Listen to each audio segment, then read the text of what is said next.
ಒಂದು ಕ್ಷಣ ಯೋಚನೆ ಮಾಡಿ, ಹೇ, ವೇಟ್ ವೇಟ್ ವೇಟ್ ವೇಟ್, ನಾನು ಕಾಡಲ್ಲಿ ತಪ್ಪಿಸ್ಕೊಂಡಿದ್ದು ನಿಜ, ಆದರೆ ಈ ಗುಡಿಸಲಿಗೆ ಹೇಗೆ ಬಂದೆ ಅಂತ ತುಂಬ ಯೋಚನೆ ಮಾಡೋಕ್ಕೆ ಶುರು ಮಾಡಿದ್ಲು. ಟ್ರಕ್ಕಿಂಗ್ಗೆ ಅಂತ ಬಂದು ಕಾಡಲ್ಲಿ ಮಿಸ್ ಆಗಿ ಫ್ರೆಂಡ್ಸಿಂದ ದೂರಾಗಿ ಅವ್ರ ಜೊತೆ ಹೋಗಬೇಕಾಗಿದ್ದ ನಾನು ತಪ್ಪಿಸ್ಕೊಂಡು ಬೇರೆ ಕಡೆ ಬಂದೆ.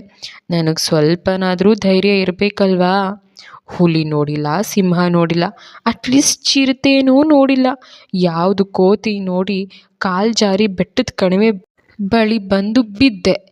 ಏನು ತಕ್ಕೊಂಡು ಹೊಡ್ಕೊಳ್ಳಿ ನನಗೆ ನಾನು ಬಿದ್ದಿರೋದು ಮಾತ್ರ ನೆನಪಲ್ಲಿರೋದು ಅಂತ ಯೋಚನೆ ಮಾಡೋಕ್ಕೆ ಶುರು ಮಾಡಿದ್ಲು. ಓ ಮೈ ಗಾಡ್, ಅವಳಿಗೆ ಇನ್ನೊಂದು ಶಾಕ್ ಆದಿತ್ತು. ಆ ಶಾಕ್ ಏನಂದರೆ, ಅವಳು ಹಾಕಿದ ಬಟ್ಟೆ ಅವಳ ಮೈ ಮೇಲೆ ಇರಲಿಲ್ಲ. ಯಾವುದೋ ಹುಡುಗನ ಬಟ್ಟೆ ಅವಳ ಮೈ ಮೇಲಿತ್ತು. ಅವಳಿಗೆ ತುಂಬ ಗಾಬರಿ ಆಯಿತು.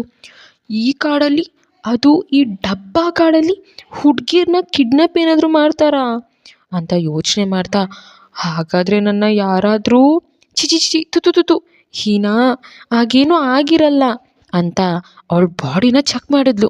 ಅವಳು ಯೋಚನೆ ಮಾಡಿದ ಥರ ಏನೂ ಆಗಿರಲಿಲ್ಲ. ಆಮೇಲೆ ಅವಳ ಬಾಡಿನ ಅಬ್ಸರ್ವ್ ಮಾಡ್ತಾ, ನನ್ನ ಕಣಿವೆಗೆ ಬಿದ್ದಾಗ ಕೈ ಕಾಲು ಗಾಯ ಆಗಿತ್ತು. ಆ ಗಾಯಕ್ಕೆ ಔಷಧಿ ಹಚ್ಚಿ ಯಾವುದೋ ಕೊಳಕು ಬಟ್ಟೆಯಿಂದ ಅದನ್ನು ಕಟ್ಟಲಾಗಿತ್ತು. ಅವಳಿಗೆ ಒಂದು ಕನ್ಫರ್ಮ್ ಆಯಿತು, ನಾನು ಸೇಫ್ ಆಗಿದ್ದೀನಿ ಅಂತ. ಈ ಹೀನಾ ಯಾರು?